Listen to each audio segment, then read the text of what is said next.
ডিম আর সয়াবিন দিয়ে এত মজার আমলেট কারি বানানো যায়, রেসিপিটি না বানিয়ে খেলে বুঝতেই পারবেন না।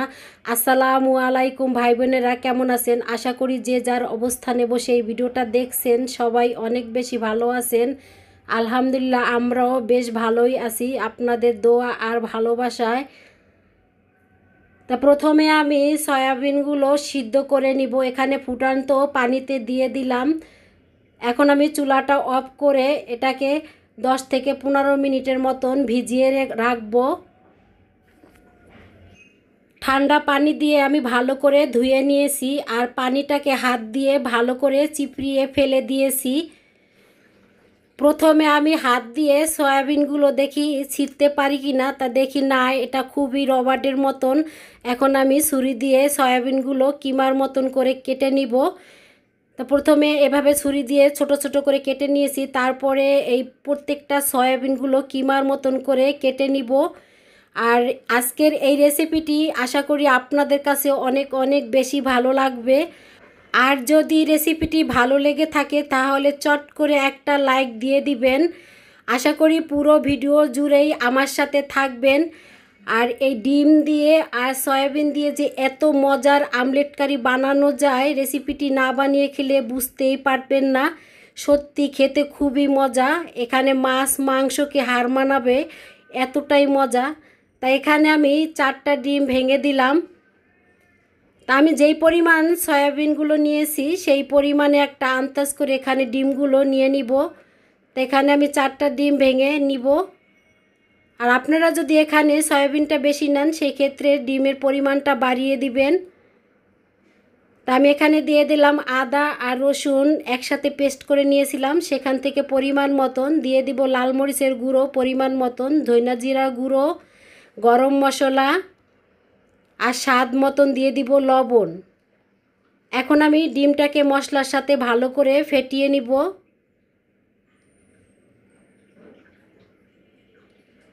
এই রেসিপিটি দেখতে যতটা লোভনীয়, খেতে তার চেয়েও অধিক বেশি মজা ছিল। সত্যি দুপুরে গরম ভাতে এরকম একটা রেসিপি থাকলে আর কিছু দরকার হবে না, এতটাই মজা। আমার কথা যদি বিশ্বাস না হয় আপনারা একবার হলেও বানিয়ে খেয়ে দেখবেন, অসাধারণ এক কথায়। তাই এই তো আমি সয়াবিনের কিমাগুলো দিয়ে দিলাম। এখন আমি ভালো করে মিশিয়ে নিব ডিমের সাথে।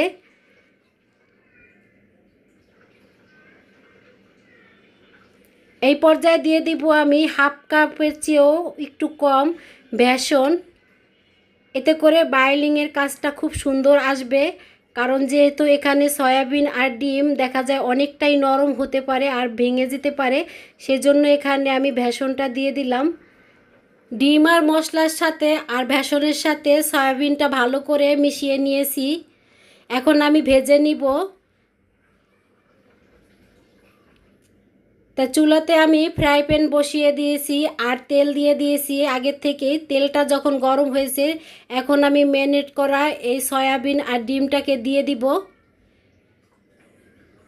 আমরা যেভাবে বাসায় ডিম ভেজে খাই ঠিক সেইভাবেই আমি এটাকে ভেজে নিব। আর সত্যি এটা রান্না করা ছাড়াও কিন্তু খেতে অনেক মজা। তাই ভাজার পরে আমার ছেলে বলে কি, আম্মু একটু আমাকে দাও তো। তা আমি একটু এক সাইড থেকে কেটে দিয়েছি। ও বলে কি যে না আম্মু, এটা তো খালিও খেতে অনেক মজা। তা সত্যি এভাবে একবার আপনারা খেয়ে দেখবেন। আর সয়াবিন তো শরীর মানে এটার অনেক পুষ্টির গুণাগুণ আছে, আমরা সবাই জানি। তা আমি সব সাইড থেকে এভাবে একটু সুন্দর করে দিয়েছি, কারণ এটাকে স্কোয়ার করে কেটে নিব, তো এই জন্য আমি গোলাকার করে বানাবো না। তা এখন আমি 5-7 মিনিটের জন্য ঢেকে দিয়েছি। তা এক সাইড হয়ে গেছে আর উপর সাইডটা কিন্তু ঠান্ডাই, এজন্য আমি হাত দিয়ে আর নিচ দিয়ে একটা চামিচ দিয়ে এভাবে উল্টিয়ে নিলাম। হয়তো আপনারা বুঝতে পারেন যে এই গরম জিনিসটা হাত দিয়ে ধরেছে, কিন্তু না, উপরে গরম ছিল না। এই সেমভাবে আমি অপর সাইডটা ভালো করে ভেজে নিব। তাই তো ভাজা হয়ে গেছে, এখন আমি একটা প্লেটে রেখে দিলাম ঠান্ডা হওয়ার জন্য। সয়াবিন আর ডিমের আমলেট কারিটি রান্না করার জন্য আমি একটা কড়াই বসিয়ে দিলাম চুলার উপরে। তাই তেল দিয়ে দিলাম এখানে পরিমাণ মতন, পেঁয়াজ কুচি দিয়ে দিলাম এখানে হাফ কাপ পরিমাণ, একটা শুকনা মরিচ মাছ বরাবর ছিঁড়ে দিয়ে দিলাম, দুটা সবুজ এলাচ আর দুটা ছোট ছোট দারচিনি আর তিনটা কি চারটা দিয়ে দিছি লং। এখন আমি পেঁয়াজের সাথে এই মশলাগুলোকে ভেজে নিব। পেঁয়াজটাকে বাদামি করে ভেজে নিয়েছি। এখন আমি এক এক করে সব মশলাগুলো দিয়ে দিব। প্রথমে আমি দিয়ে দিব 1.5 টেবিল চামচ পরিমাণ পেঁয়াজ বাটা, আদা রসুন দিয়ে দিব 4 চামচের 1 চামচ পরিমাণ, স্বাদ মতন লবণ দিয়ে দিব,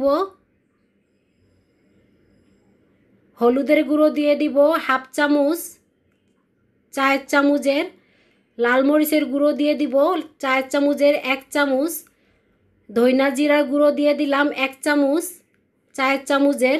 এখন আমি পেঁয়াজ আর তেলের সাথে এই মশলাটাকে ভালো করে কষিয়ে নিব। ভিডিওর এই পর্যায়ে যে সকল ভাই বোনেরা ভিডিওটা দেখতে দেখতে চলে আসছেন, এখন পর্যন্ত একটা লাইক দেন নাই, প্লিজ ভাই বোনেরা চট করে একটা লাইক দিয়ে দিবেন। আর আশা করি পুরো ভিডিও জুড়েই থাকবেন। আমি মশলাটাকে আবার কষানোর জন্য এখানে আবার দিয়ে দিলাম অল্প পরিমাণ পানি। এখন আমি আবার মশলাটাকে ভালো করে কষিয়ে নিব।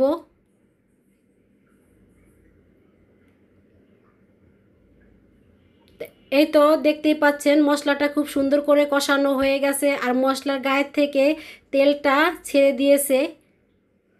এখন আমি দিয়ে দিব এখানে পরিমাণ মতন পানি।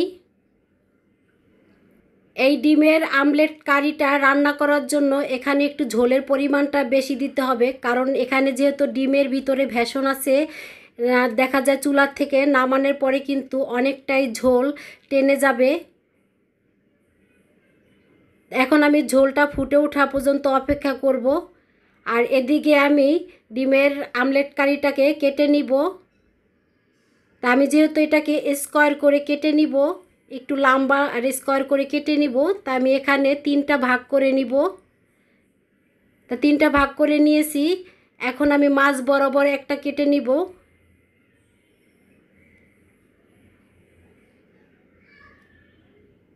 এই তো আমি এইভাবে সেম কেটে নিয়েছি সবগুলো। আর এদিকে ঝোলটাও ফুটে উঠেছে, 3-4 মিনিটের মতন জাল পেয়েছে। এখন আমি দিয়ে দিব ডিমের আমলেটগুলো। এখন আমি 3 থেকে 4 মিনিটের মতন এটাকে রান্না করব হাই হিটে। যেহেতু এই পর্যায়ে একটু ঝোলটা অনেকটাই পাতলা আছে, এজন্য চুলার আঁচটা আমি বাড়িয়ে 3 থেকে 4 মিনিটের মতন রান্না করে নিয়েছি। দেখতেই পাচ্ছেন অনেকটাই ঝোল কমে গেছে। এই পর্যায়ে আমি দিয়ে দিব হাফ চামচ পরিমাণ গরম মশলা। আর আমি একটু লবণটাও চেটে দেখেছিলাম, সামান্য পরিমাণ লবণটাও দিয়েছি, সেটা স্কিপ হয়ে গেছে। আর ডিমের আমলেট কারিগুলো কিন্তু ফুলে আরও ডাবল হয়ে গেছে। চুলাটা অফ করে নিয়েছি। এখন আমি একটা বাটিতে সার্ভ করে নিব। তা আমি একটা একটা করে আমলেট কারিগুলো উঠায় নিচ্ছি এভাবে।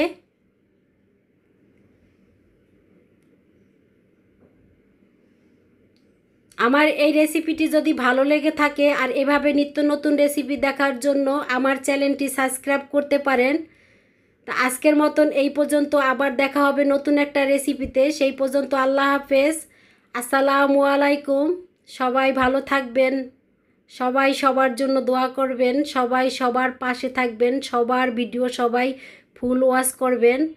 আমি কিন্তু আপনাদের ভিডিওগুলো ফুল ওয়াচ করি, হয়তো কমেন্ট ছোট্ট করে করি।